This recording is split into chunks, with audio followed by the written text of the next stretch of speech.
Sean O'Keefe.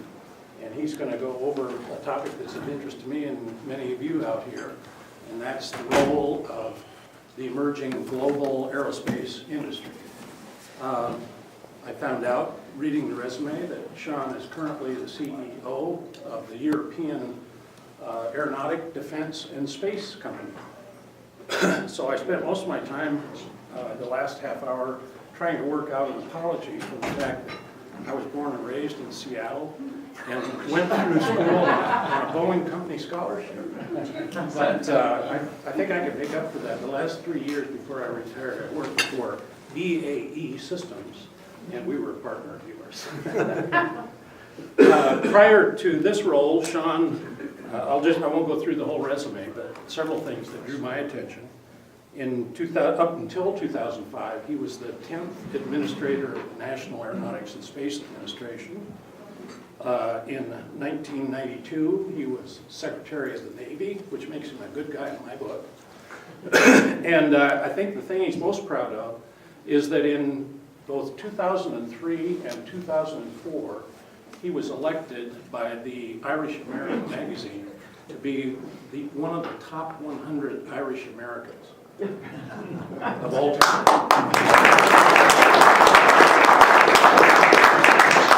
Now that's an accomplishment for a Southern boy with a Norwegian name like O'Keefe to be elected one of the top 100 Irish Americans.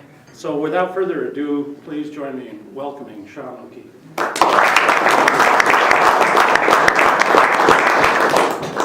Thank you all very much. I guess I'm setting a new standard for the definition of the term just-in-time inventory. I apologize for coming right on the heels of the end of the dinner here, but I'm delighted to have a chance to be with you all, and I appreciate the invitation. It's very thoughtful. Thank you for the chance to be part of a community that, frankly, Laura and I, should be more appreciative, have been part of here on and off over the last decade. And we moved out here in 2001 when I had come back to Washington, D.C. after about my third stint in public service, and found this to be a most hospitable community. Left for a brief time after I left NASA to go be the chancellor at Louisiana State University, and that was lots of fun, and the food was great. It was a wonderful area because my family is from New Orleans originally.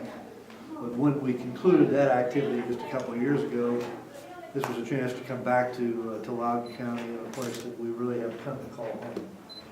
And she's from Connecticut, I'm from Louisiana, but we're from Virginia. Okay?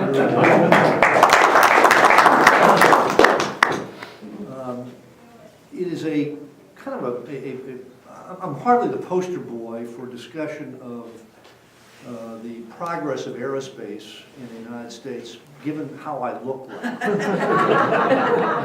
Given the experiences I've been through of late, you sit back and say, yeah, well, this guy looks like he's been in a plane crash. Yeah, well, I have. That's no doubt about it. But it's a consequence, I think, more of a passion for wanting to explore and subject my son to the opportunity to do so in a great state, a great place, an extraordinary location in our country called Alaska that brought us to that occasion. And it was a fateful event in August of last year, but nonetheless we survived and came out of it, I'd like to think, in the long run, maybe a whole lot stronger. And certainly a lot more philosophical as a result of the experience. But the real most courageous member of our family in dealing with all the challenges that went with that certainly was Laura, who really had to work through a lot of the issues that came from that, but one that nonetheless I think made us a whole lot stronger family, and as a result we lived to tell about the experience. I mean, that was quite something else.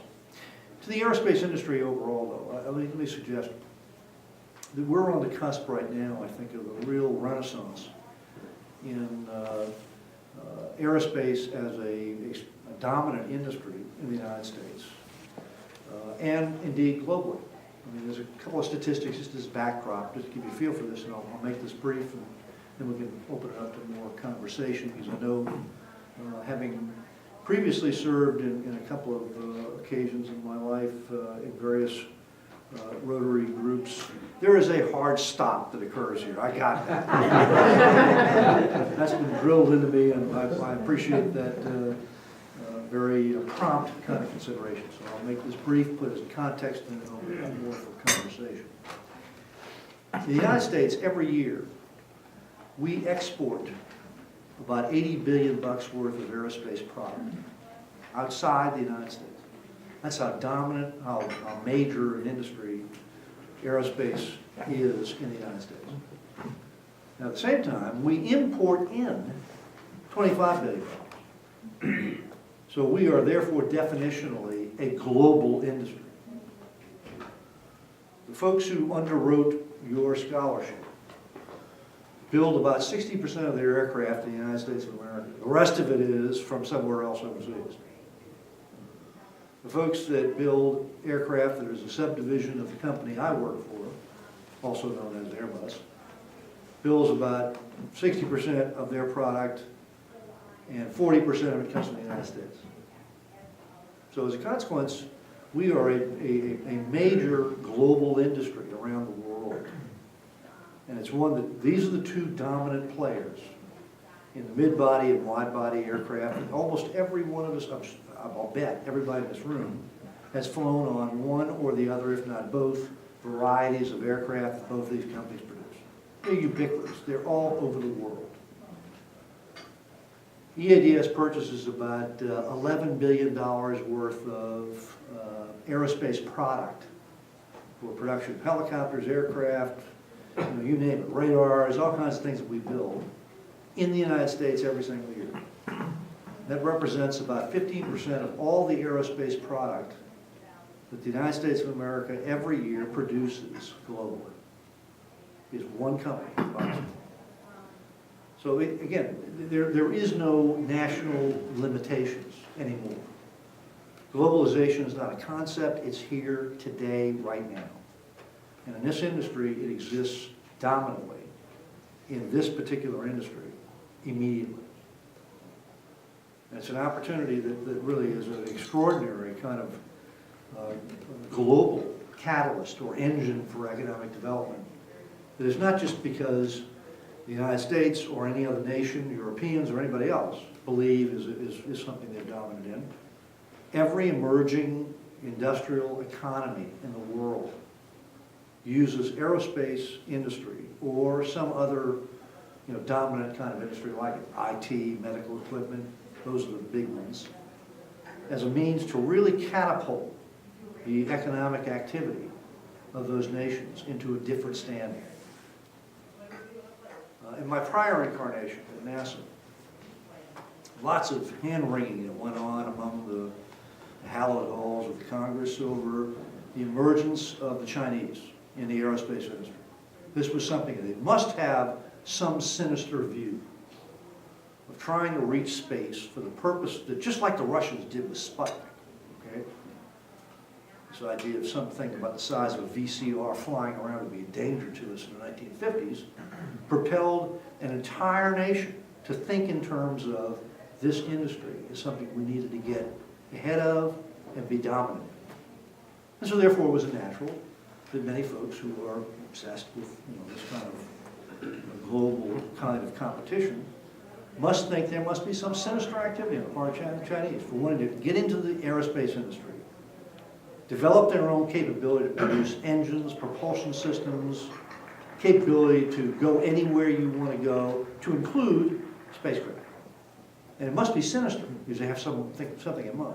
No, they're following the same pattern we did, the Russians did, the Brazilians are now, the Canadians have, which is to use this industry as a means to catapult and be a catalyst for economic development in a way that many other industries only peripherally can do. It covers a wide range of things. And if you think about it, it's part of the reason why this country has become such an extraordinary industrial capacity, a technology leader, and in so many ways dominant on the world stage in so many elements of what are national defense as well as aerospace kinds of advances. To do things as remarkable as what I witnessed of sending a piece of machinery the size of a golf cart, 65 million miles away, landing it on a location that was within 1 square mile of where it was supposed to be, and then operated for what we thought was going to be the better end of 3 months, that now today, 6 years later, is still operating on its own, known as the Mars Exploration Rovers. It's the same idea. It's the reason we went to the moon back at a time when the entire capability that you see in lots of grainy footage, and certainly in Hollywood depiction of a lot of very skinny guys walking around wearing white shirts and skinny ties, horn-rimmed glasses, smoking Camel cigarettes one after another, wearing pocket protectors, okay, had in those locations for Apollo mission control all the computing capacity of what you find today on an iPad. That's it. By brute force, we did some things that used the technology of the time and elevated it to its higher standing rapidly, to the point where we're moving entire industries in a way that the pace of change we can't keep up with. Think about how many laptops, how many iPads get put as doorstops every year because the next model came out